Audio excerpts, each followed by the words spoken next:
for today's vlog nga guys, ang ituturo ko naman sa inyo guys is paano mag-screenshot ng mahaba.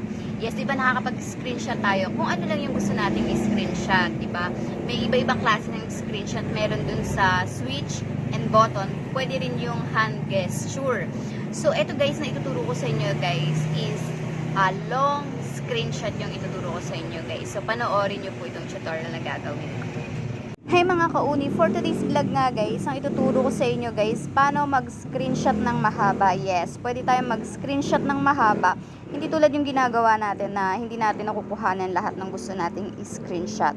So, depende yan kung ano yung gusto nyong i-screenshot. So, ako guys, punta ako sa Messenger at doon ako mag-screenshot ng mahaba. So, yung convo namin ng ate ko, ayan. So, click lang natin yung Messenger. Tapos, hanapin nyo yung gusto nyong pinakamahabang gusto nyo i-screenshot. Kunyari ito. Tapos, makikita nyo yung scroll.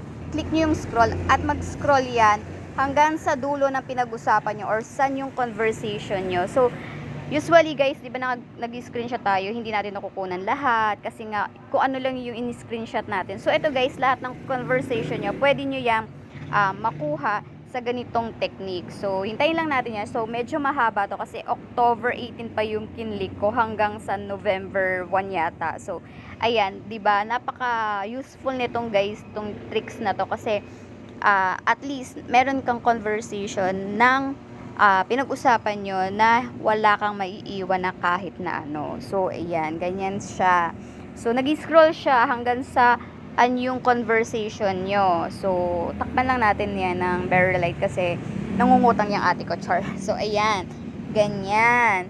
So, di ba? Pwede to sa kahit na anong device yata. Hindi ko sure yung iba kung meron nito, guys. Pero try nyo mag-update ng Messenger at ng phone nyo kung merong ganito sa inyo. Pero usually meron, guys, eh. May scroll na nakalagay doon at mag-scroll yan pataas or pababa dun sa convo na gusto mong i-capture.